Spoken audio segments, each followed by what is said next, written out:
Mapagpalang araw mga kaaswang. At sayo na rin Sir Casper. Itago niyo na lamang po ako sa pangalang Jonard. Nakatira dito sa Capiz. Nais ko lang ibahagi sa inyo ang aking karanasan tungkol sa isang pag-ibig na hindi ko lubos akalaing magiging isang bangungot pala sa akin ang pagmamahal na iyon. Magpasa hanggang ngayon. Dekada 80 nang maganap ang pangyayaring ito.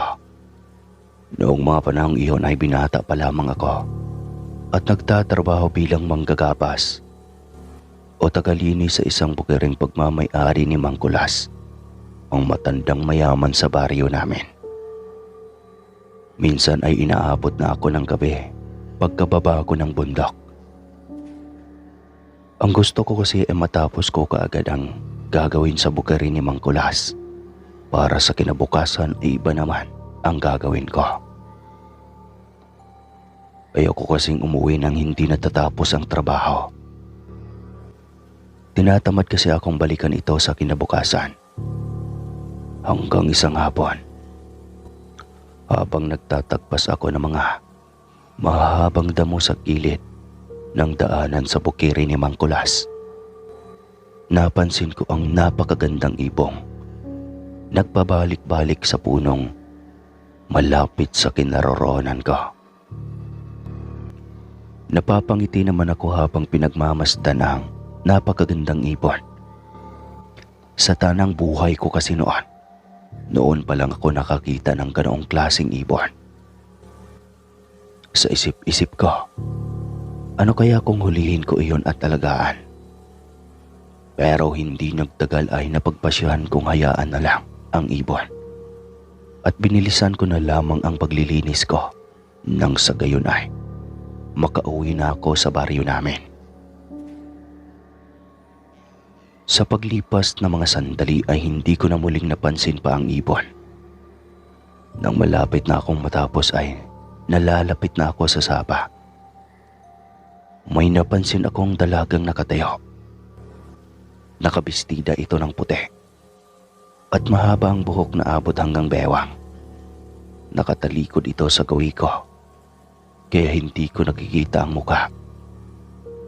At dahil sa nasa bundok ako, kaya ako na ang unang pumansin sa dalaga. Excuse me miss, mukhang mag-isa ka lang yata. Nahihiya akong tanong sa dalaga at hindi makatingin ng diretso. Hindi, may kasama akong hinihintay. Nasa unahan pa kasi sila eh. Malamyos na boses ang naririnig ko mula sa dalaga. Hindi ko alam mga kaaswang at para bang napantig ang tainga ko nang marinig ko ang napakagandang boses ng dalaga. Para kasi iyong mula sa Diyosa sa pandinig ko. Kaya naman lumakas bigla ang kabog ng dibdib ko at akmang magsasalita na sana ako nang biglang humarap sa akin ang dalaga at nakita ko ang napakagandang mukha nito. As in sobrang ganda. At ang masasabi ko lang na mga sandaling iyon ay jackpot ang nobyo ng dalaga sa kanya. Dahil kung sa titignan mo mga kaaswang, simula sa mukha hanggang sa katawan ng dalaga, ay perpektong-perpekto ang pagkakahulma na akalain mong artista. Ilang sandali pa akong natulala at hindi nakapagsalita sa harapan ng dalaga. Masyado kasing nakakatulala ang kagandahan ng dalaga mga kaaswang. Kung hindi pa tinapik ng dalaga ang balikat ko, ay hindi pa ako babalik sa ulirat. Pasensya na. Ano nga ulit ang sinasabi mo? Ang ibig kong sabihin ay kung may sinasabi ka ba sa akin? Natatarantang wika ko sa dalaga. Napangiti naman ito na siyang muling nagpalakas ng tibok ng puso ko at parang nagtatambulang daga ang nasa loob ng dibdib ko. Ang sabi ko hapon na, bakit hindi ka pa umuwi? Bakit nagtatrabaho ka pa? Napakasipag mo namang binata. Ngiting wika nito. Nahihiya man ako ay napangiti na lamang ako at sinabing tinatapos ko lang ang ginagawa ko. Ikaw ba? Bakit nandito ka pa? Gayong hapon na. Balik na tanong ko sa dalaga. Hinihintay ko pa ang mga kapatid ko at saka si Itay. Pauwi na rin kami galing doon sa lupang sinasakahan ni Itay. Tugon ng dalaga sa akin. Ganun ba? Sige, tatapusin ko na tong ginagawa ko at maya-maya ay bababa na rin ako sa baryo. Ngiting saad ko sa kanya. Tatalikod na sana ako nang maalala kong hindi ko pa pala tinatanong ang pangalan ng dalaga. Kaya naman kaagad akong humarap sa dalaga at nahihiyaan man ay naglakas ng loob na akong itanong ito kung ano ang kanyang pangalan. Liway. Liway ang pangalan ko. Ikaw ba? Ano ang pangalan mo? Balik na tanong niya sa akin. Jonard ang pangalan ko. Pero ang tawag sa akin ng karamihan ay Nardo. Kaya Nardo na lang ang itawag mo sa akin. Ngiting wika ko sa kanya. Liway. Kung iyong mararapatin sana ay nais kong malaman kung saan ka nakatira. Nahihiya akong tanong.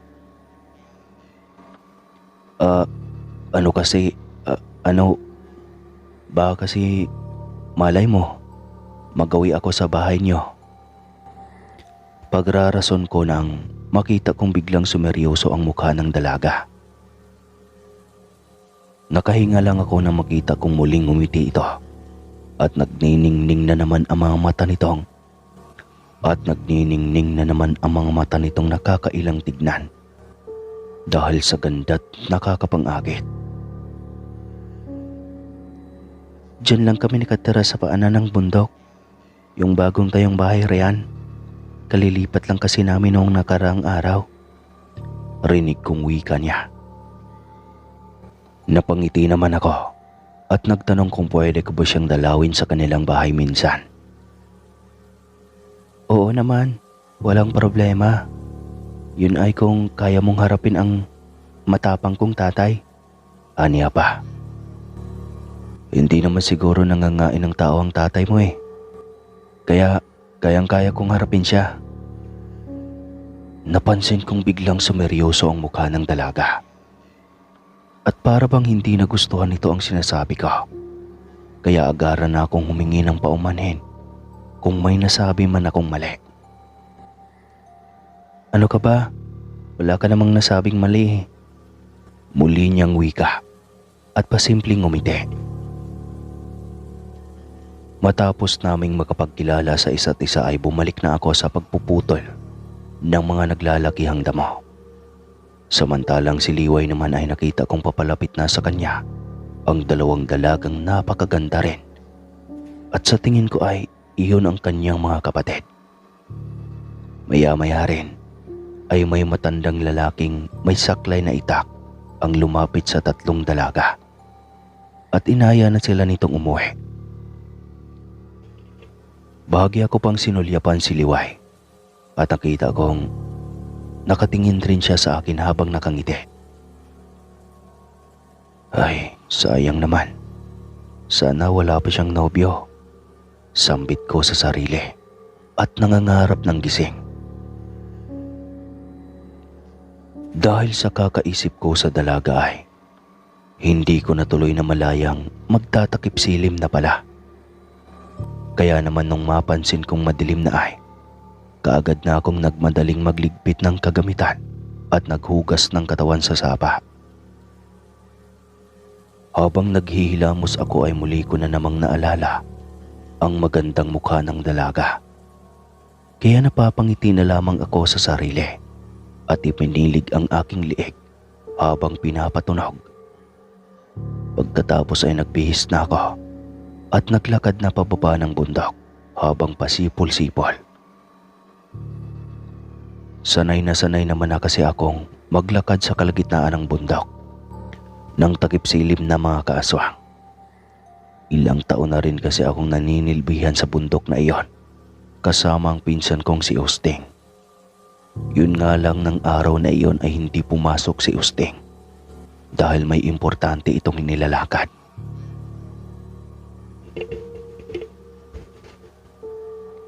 Makaraan ang ilang minutong lakaran, parang may naririnig akong sumisingap-singap na parabang asong nasusuka.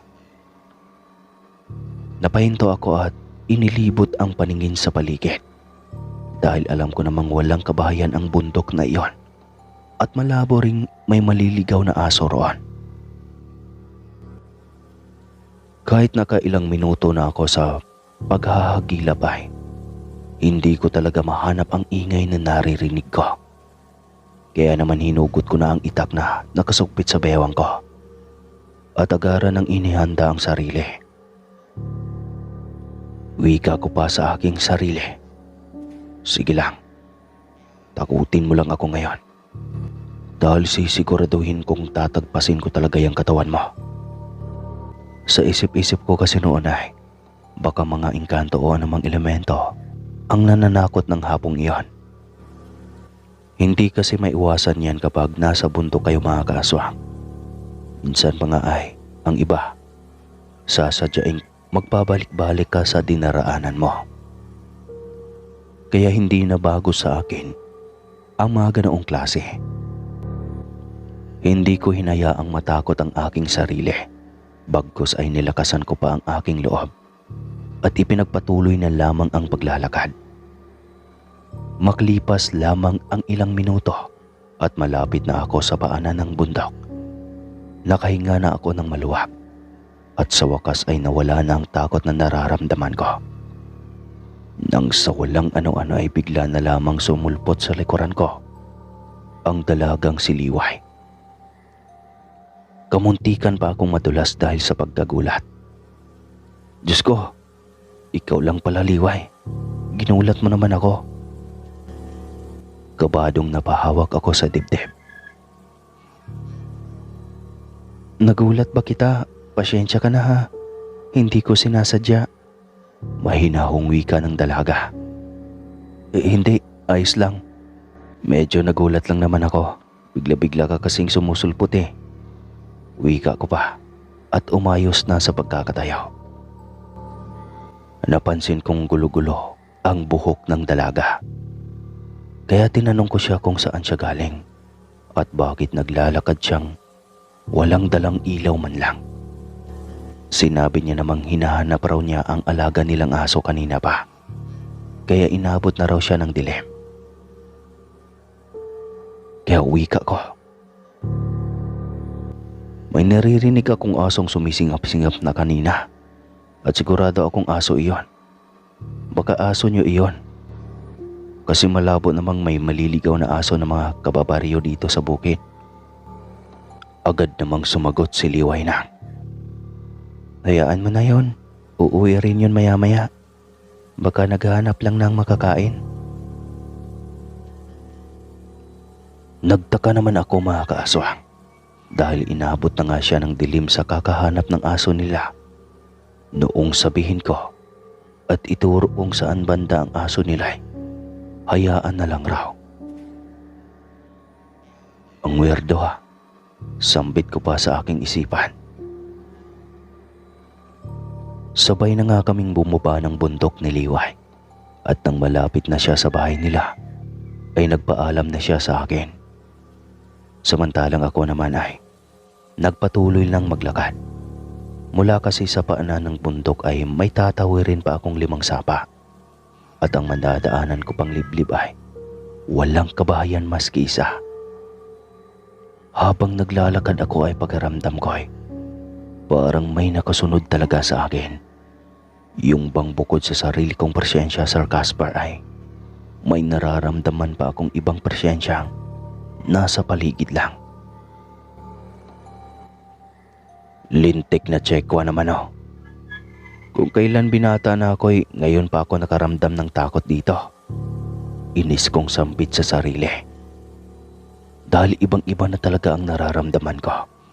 Parang may hindi na tamang nasa paligid at nananatiling nagmamasid lamang sa akin. Asar na ako sa sarili kong mga kaaswang. Kaya naman mas binilisan ko pa ang aking paang humakbang. Maya-maya pa, bigla na lamang akong nakarinig ng malakas na pagpagaspas ng mga malalaking pakpak sa paligid. At kasunod noon ay ang huni ng wakwak. Takte, ito na nga bang sinasabi ko? Bakit ba kasi hindi ko na malayang madilim na kanina?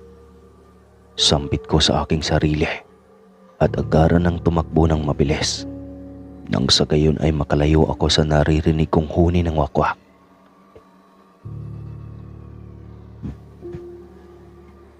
Habang kumakaripas ako ng takbo ay panay ang pagsampit ko sa taas na tulungan niya ako at huwag niyang hayaang mapahamak ako.